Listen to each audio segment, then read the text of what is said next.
Hey, tonight is the trifecta tonight. I went on live,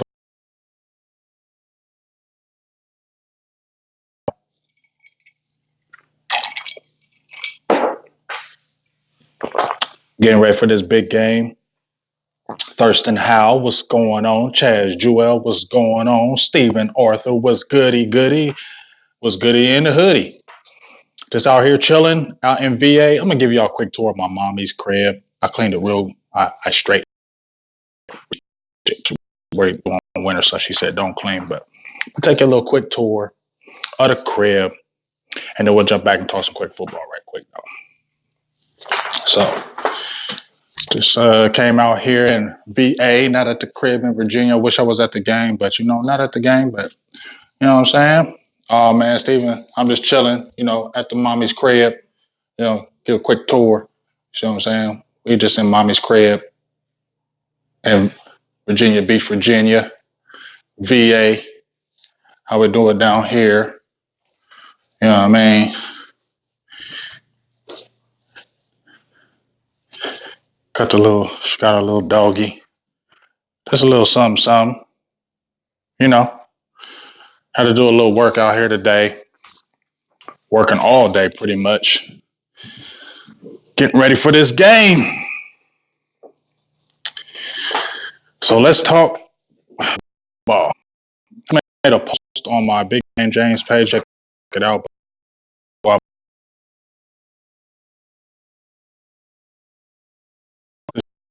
In the trenches. I definitely do believe that. See, here's the thing, though, Edward. I'm gonna jump into that, but you know what? I'm gonna keep it real. I talked about this earlier with D-Law, and I'm gonna jump on that real quick. I mean, Cowboy fans, y'all got to make up your mind. 1 minute, everybody want D-Law to talk trash, and we love crying up and play. Make up y'all. Want him to talk. You feel what I'm saying? And obviously, that's his edge. That's his game. He's the emotional leader. He runs his mouth. That's what he does. There's certain players out there in the system that run their mouth, and D-Law is one of those guys. And for a quick second, I was like, yeah, maybe you should be quiet because the contract. But I said, you know what? I went back and thought about it and said, no, I don't want you to be quiet. I want you to talk trash because we need an edge right now. Understand? These Cowboys need an edge right now because right now we don't know what team is going to show up. The Philadelphia Eagles don't know what team is going to show up either. So this is one of them games where neither one of these teams know what's going to happen because we've been so topsy-turvy and flippy-floppity. I bet you neither one of these teams don't know what's really going to happen. All I know is this. D-Law, talk that you got the contract. You ain't doing this. Man, come on, man. Watch D-Law in these games. You got to watch film, dog. D-Law is going hard. Is it a situation where he could get better? Yeah, like I said, I think he's got a total of 9 tackles, 2.5 sacks. But when I went through the stats and looked at these other top guys, I'm looking at the Aaron Donalds of the world, the Von Millers of the world, the Khalil Macks of the world. They ain't doing nothing. Khalil Mack got 4.5 sacks, 15 tackles. Okay, that's okay. Von Miller has 2.5 sacks. He's one of the highest paid in the game. Aaron Donald is the highest paid in the game, or one of the two between him and Khalil Mack, and he's got 3 sacks. You feel what I'm saying? So it ain't like this game is built on sacks. You got to have it in the run game. Now, does he have to step up a little more? Yes, but it's not like he's getting single coverage and double. Off that defensive line is DeMarcus Lawrence because they know what he can do. And this guy, if you really watch the tape, has a non-motor. He's still going hard. I don't have a problem with D-Law because, number one, he had surgery late. So he didn't even have no training camp. Dude had no training camp, nothing, no preseason games, nothing. Then just started the season hitting the ground running. You feel me? What I'm saying? And I said this earlier, Von Miller, Aaron Donald, Khalil Mack, all these top guys, they practice. They went to training camp. They did all that. Training camp, preseason games. They did all that. So they did all that, and they still only got a half a sack more. So I'm okay with D-Law. I think that the more he continues to get his feet under him, he's going to get even better. And here's the thing about D-Law, too. He's not made no excuses. Where you see him make an excuse? He ain't made no excuses for his play. And he said if he did make an excuse, ain't nobody trying to hear that. You feel what I'm saying? And that's what he's a stand-up guy. So people that's bashing D-Law right now, y'all need to chill because he's still a cornerstone player. He's still a beast. He's still a dog. He didn't get fat all because he got a good contract and now he's chilling and ain't working hard. I hate when people say that.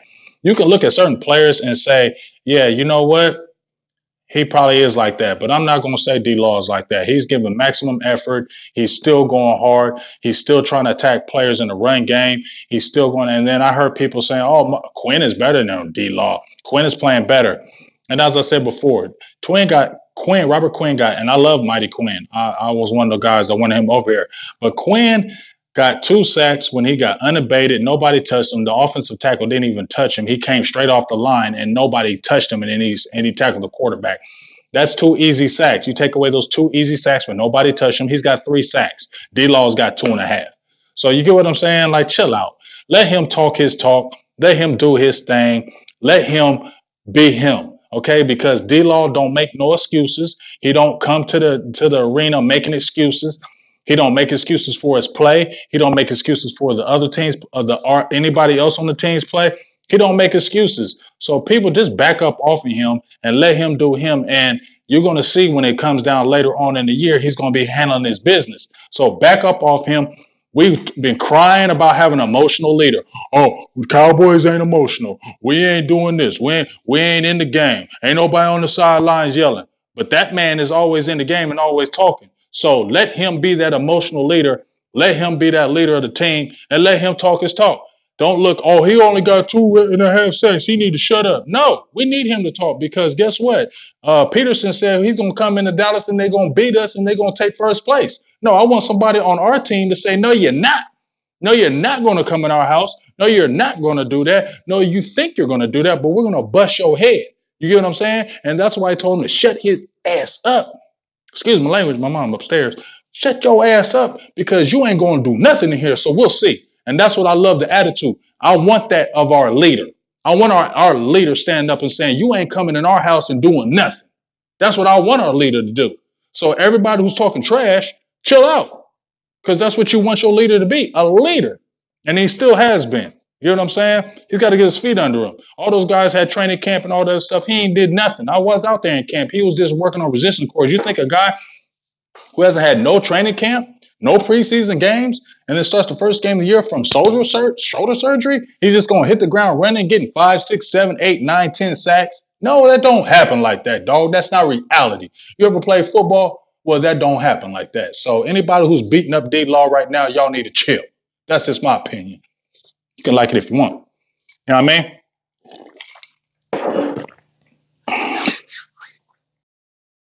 Watch tape. Dude is over him all the time.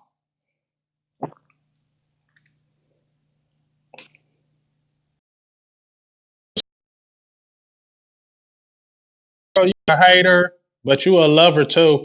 But what I think about Jordan Lewis starting, I love Jordan Lewis starting. That was one of the big keys for me. Let's go through the injury report because really the Cowboys have no excuses right now. The Cowboys don't have no excuses because I was looking at the injury report. Deshaun Jackson is out. That's huge because Deshaun Jackson is a Cowboy killer. Deshaun Jackson is out. Darren Sproles is out. That's huge because he's that little water jitterbug that be running everywhere and you can't get a hold of him. That's huge that he's not playing in this game. Jason Peters, even though he's not the player that he once was, he's still a good player. Offensive tackle, out the game. Timmy Jerrigan, defensive tackle, out. You know what I'm saying? So we got some key injuries on the Eagles front that are going to help us and really don't have any excuses. Now, you look on our injury front, you got Tyron Smith practice, La'el Collins practice, although it was limited. Zach Martin practice, although he missed practice Thursday, he practiced Friday. So you got those 3 guys that are going to be in the game. They aren't going to be 100%, but they're playing. So I would rather take a 50% Tyron Smith or a 60% Tyron Smith over 100% Cam Fleming. You understand what I'm saying? And even though Brandon Knight was playing very admirable, La'el Collins got that big money and was playing very good before he got injured. So I'm going to go ahead and take that as well. So You got offensive linemen that are going to be in the game. Randall Cobb and Amari Cooper are both going to be playing, although we will know they won't be 100%. The only thing I worry about with Amari Cooper, like I said, you got a quad injury.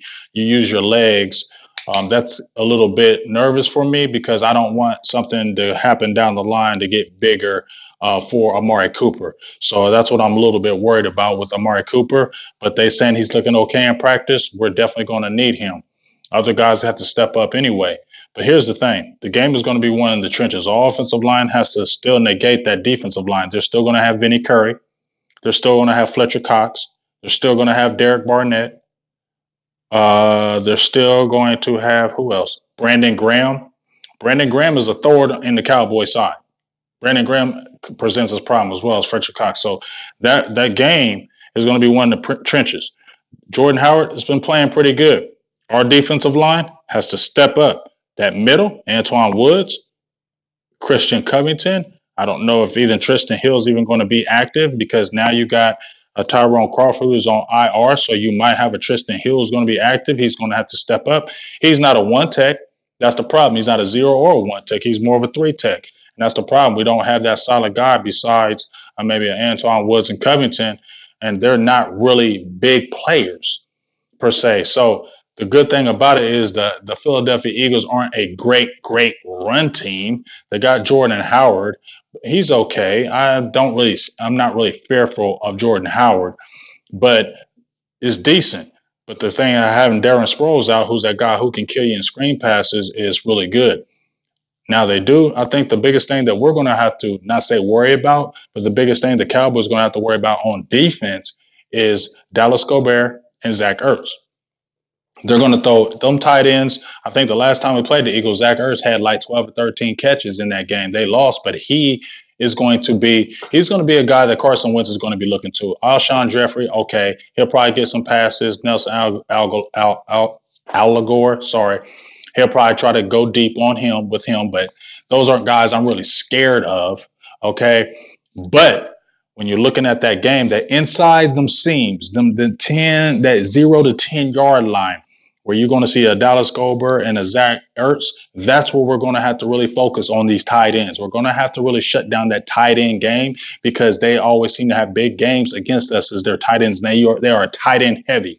So we need to make sure we shut down that middle. Linebackers, Vander Esch, Jalen Smith, Sean Lee, Joe Thomas are going to have to step their game up and really control that middle and not let guys run after catches. Throw a quick pass 5 yards over the middle, break tackles. We can't have that. We got to get them quick and we got to get them down. And also, Carson Wentz, we have to get after him. Defense has to get after him, and they must get him down on the first try. Carson Wentz, he's a big kid. He's not a small guy, and he's slippery in that pocket. As I said earlier, he presents problems. Carson Wentz is not a bum. He's a good quarterback. That's why he was the number 2 pick in the draft. He's got a good arm, and people can say what they want about Carson Wentz, but if you let it slip on Carson Wentz and think he's not a good player, we will kill you. So let's not go on there thinking Carson Wentz is a bum. Let's go in there and give some respect to him, but he can be shut down. But the main thing is we have to put pressure on him and we have to get him down the first time because once he has that escapability and gets out of that pocket, he can make plays either with his feet or his arm. So Cowboys have to be cognizant of that. Now, I think Stephen Arthur, you asked me about Jordan Lewis starting. I think that's great. I hate to see a player get hurt, to see another player get in. But personally, Jordan Lewis should have been starting over Brown from the very beginning. I don't understand what Chris Richard sees in Anthony Brown over Jordan Lewis. I get it, 4.3 speed. Okay, he's a little bit taller. But at the end of the day, he's had 4.3 speed. He's a little bit taller, and he's still getting burnt like toast. You know what I'm saying? He won't turn his head around. You know you can attack Anthony Brown. You know you can get after him. He's not somebody you can scared of. He's a player that you can attack. And you got a playmaker in Jordan Lewis who is sitting there on the bench. And then when you do get him in the game, what does he do? Last week, gets an interception. You get him in the game, get him extended playing time. What does he do? He made plays because he's a playmaker.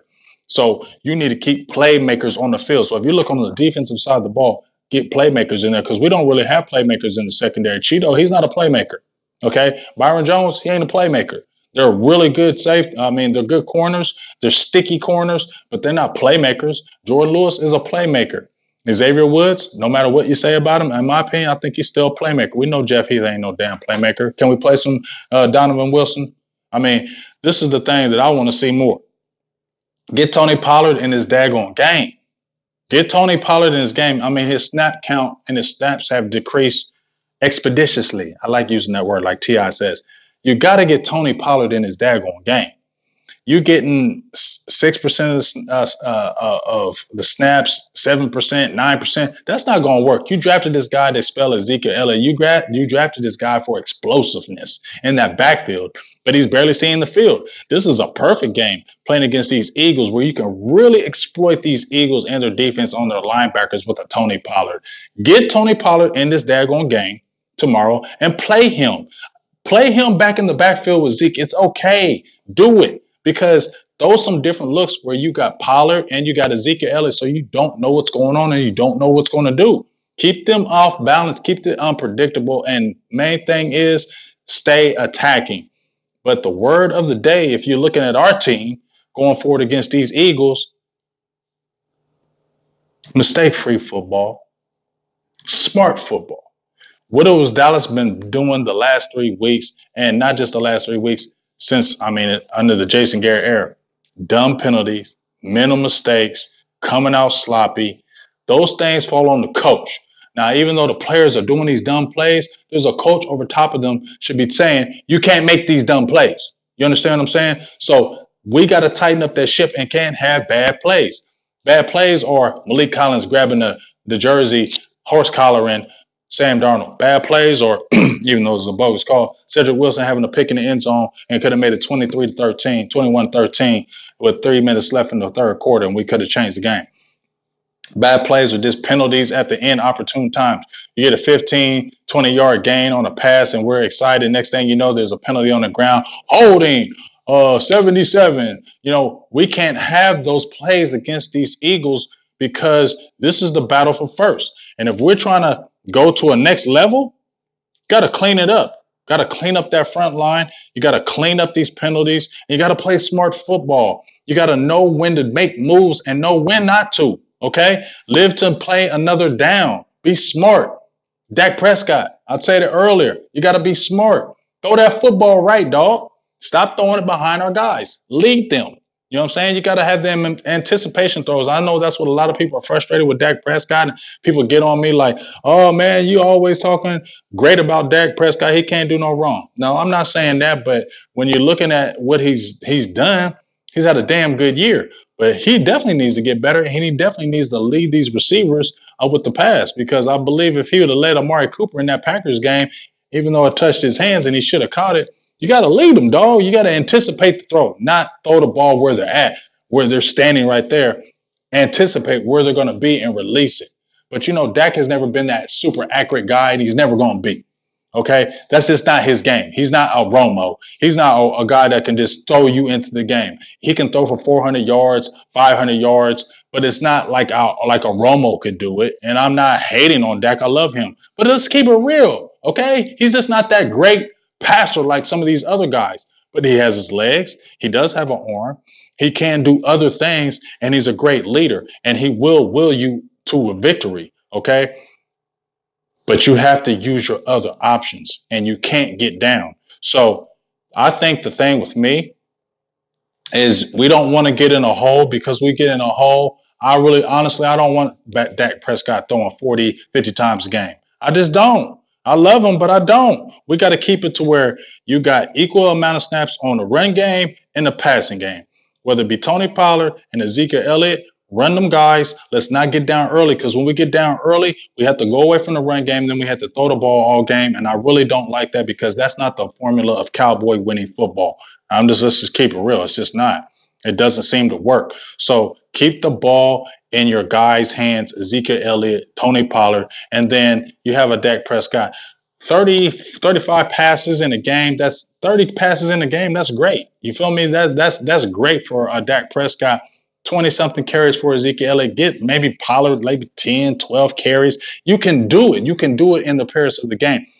We have to have that clock. We can't have our defense on the field all game. We have to control the clock. We have to win the turnover game. Okay, we have to win the penalty game. This is a game where if you really do it the right way, you'll walk out of there 3-0 in the division, 4-3 overall, headed into the bye, and you're feeling good.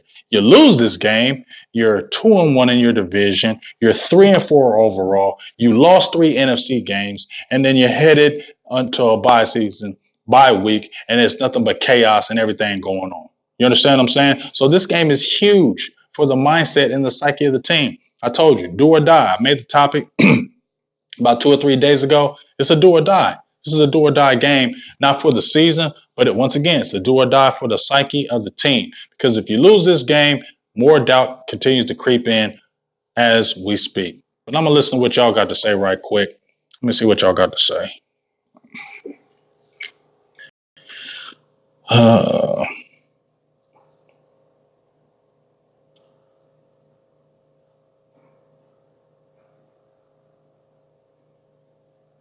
And shout out to everybody who's in here. Thurston Howe the Third, Stephen Arthur, South of Heaven 88. What's up with you, Boo Thing? I see you in there. The Lunatic, Shakir Latif. What's good with you? Appreciate all you guys being in here. Let me see what other names I got in here. Oh, Tim Cameron. I know my boy was in here. But like I said, I'd appreciate everybody's listening. Like I said, this is just when you look at this game, it's a funny game because neither team knows what's going on with themselves. I mean, you're both looking at both teams who are the best teams in the division. We know the Redskins ain't nobody. We know the Giants ain't nobody. So we know the division is coming down to the Philadelphia Eagles and the Dallas Cowboys. We know this. We know this. Okay. So if we both know this, we have to handle our business. Okay. Like I said, mistake-free football. Okay, it has to happen, and it can happen. And Jason Garrett, please don't come out here flat. Okay, we can't have this game where we're down early 10-0, 13-0, or 14-0 game. We can't have that because then out of the game, and when it comes out of that game plan, we just struggle. You understand what I'm saying? So I don't want to really see that. I just want to see our playmakers making plays and get guys involved. Please throw the ball to Blake Jarwin. Please. Can we see some Blake Jarwin? I know we love Jason Witten. We had the video of him last week yelling, talking about we can't win with field goals. Yeah, that sounds all great. And I don't hate on Jason Witten. That sounds all great. I love old man Witt. But, dog, Blake Jarwin got to get the ball. Blake Jarwin got to get the ball in these seams. Okay? We're talking about it was time for a breakout year with Blake Jarwin. And what are we doing? We're still talking about Jason Witten. You know what I'm saying? Jason Witten don't scare nobody, man. You feel me? Like, we need playmakers out there. You need to put playmakers out there, not go back to the old way because it's safe and you feel comfortable with these guys. Don't go with the comfortable way. Get out of your zone and play these guys that are playmakers. Take risks, take chances. I think that's the problem in my eyes. We don't take enough chance. We don't take enough risk in this game. We play it close to the vest and go with what we know. And I think that's the reason why we lost that Saints game, because we was too don't get out of the game plan. Let's just get out of here with a dub. And when you get conservative never wins. You get what I'm saying? And I think that is the problem. Stop being conservative. Go hard. Take chances. Because when you're aggressive and you play like that, more times than not, you're going to come out on top. When you play conservative not to lose, that's when you lose. Straight up.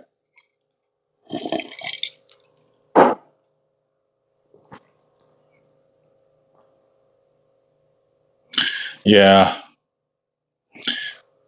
definitely seen the and shook. Come on, man.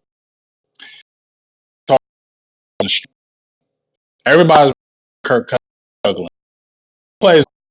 Here's my problem. The Jets had a terrible pass defense, right? They had a good run defense. I think they were 7th overall on the run, but the Jets had a trash secondary. Who's out there in the Jets secondary? Please tell me. Okay, and I know we're going to have guys back in this game, but they're just the trash, and we didn't exploit it. You feel what I'm saying? So I don't really want to go by the numbers. We just have to show and prove and make things happen. Let's not just predictable and run these predictable type plays. Kellen Moore, I like you. I'm not bashing you. I'm not running away or saying, oh, Kellen Moore ain't nothing. But continue to play action. Continue to keep the defense off balance. Continue to mix it up and keep the defense not knowing what's going on. Because now it just looks like we're lethargic and looking like a boring offense like we looked before. Okay? Don't get clammed up because you're playing a tougher team and play it close to the vest because we want to get out of here with a victory. No, the same way you're aggressive with them garbage teams, you need to be aggressive with them good teams all the time. Stay true to what you believe and do it all the time. Okay? It's just to me in my head when I really think about all this, it's just frustrating because we're still in that same boat where, we need to take a next step and we never, right when we're there to take the next step, we fall on our faces. And that's what really bothers me about the team is the consistency. And I said it before, we're consistently inconsistent. Okay. One minute we're looking good, like world beaters, and then the next week looking like hot waste garbage. Like it can't happen like that. And it can't happen like that under a coach who's been there 9, almost 10 years. That's my problem with all this is these same warts and ugly things have shown when Garrett was 2011, 2013, 2016. We've seen this. It's not like this is new. So guys got to step up and make plays and win this game. Sunday night game, everybody's going to be watching. This is a game we can still win. These guys got too many injuries on their front, key players, and we need to exploit that and be able to exploit these matchups that are going to be in our favor. Okay, Ronald Darby, he ain't great, but he's got a questionable. He's questionable. Sidney Jones, not that great. Rasul, I can't remember his last name. They don't have great corners. They don't have great safeties. Malcolm Jenkins is old. We can exploit this team really bad like these other teams. The problem is with my team, we have all these other teams we see exploit them, and then we play and we can't exploit their weaknesses. That's the problem that I have with our team at times. When you see all these other teams, you play against these guys, they exploit their weakness and they blow them out, or they really put it to them. But when we play them, we don't seem to exploit the weaknesses and we struggle. And that just can't happen. We cannot, Cowboys, listen to me. We cannot get behind. Okay? Not that we can't come back, but it just changes our whole game, gets the whole team out of flux. We got to play ahead. We got to control the ball, got to control the line of scrimmage, and we got to control that clock. That's going to be huge for us. We got to keep the defense off the field, and we got to stay on that field, and we got to score touchdowns because we know Brett Maher sucks. We know Brett Maher can make a 72-yarder, but Brett Maher can't make a 20-yarder. We can't find. You feel me? Appreciate you.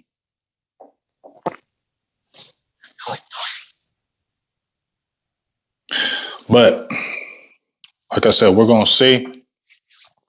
Like I told y'all about DeMarcus Lawrence, I like that he's talking trash. I like that he's running his mouth. I like that he's like, you know what? I don't care about none of y'all. I don't care if I'm struggling. I don't care if none of that. I'm coming in here and they ain't gonna come in our house and do that.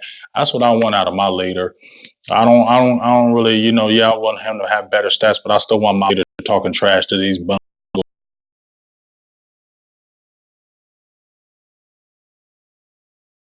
You know what I'm saying? Like, too many teams be trying to come in our house and disrespect us and all that bull. No, I remember when I was younger, the Cowboys didn't do that.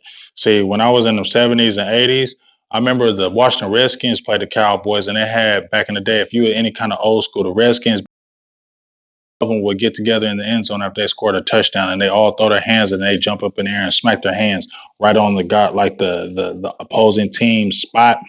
And I remember they played Dallas one year, and they were beating us, and I think they eventually won the game. But they scored a touchdown, and they all went in that little spot, and they were about to do that fun bunch. Michael Downs, Everson Walls, Dexter Cleanscale, Benny Barnes, all them guys jumped right in the middle of that huddle and was like, no, y'all ain't doing this. And it wasn't no, oh, just barely shove you like Byron Jones did to them Titans when they tried to trample on the star.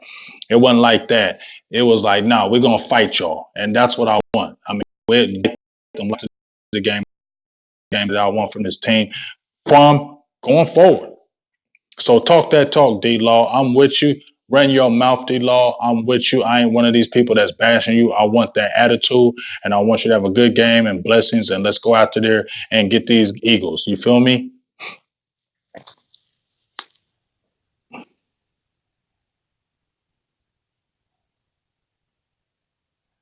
Ron T, what's up with you? Defend the star, baby girl. You know what it is, but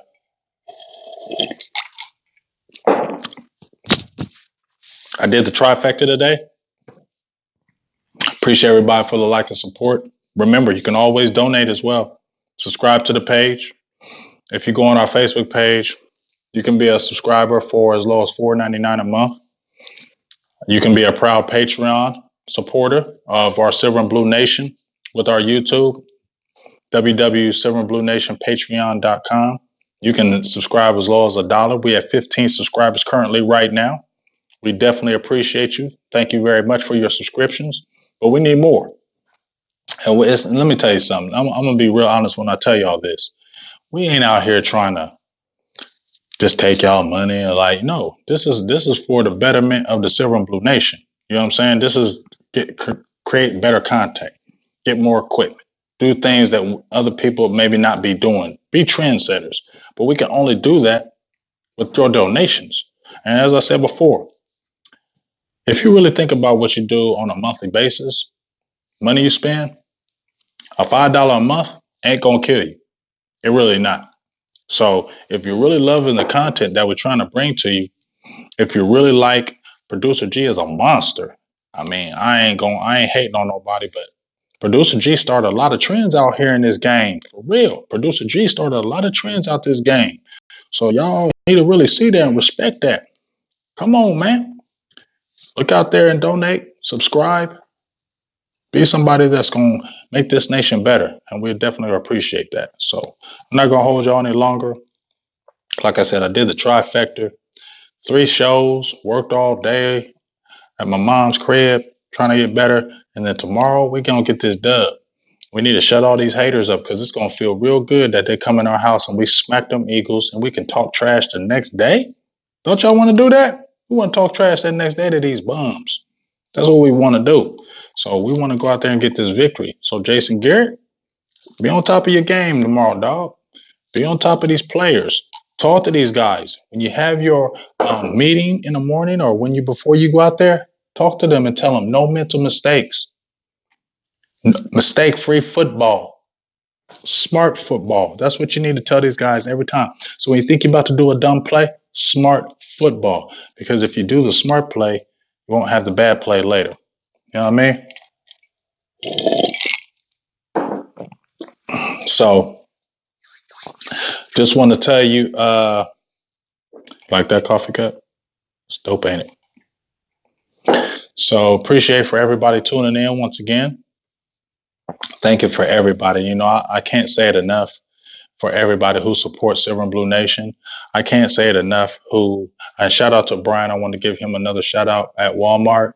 We met Friday when I got in, when I touched down, we met. He said he watched Silver and Blue Nation all the time. Big Game James, Law Nation. Shout out to Law as well.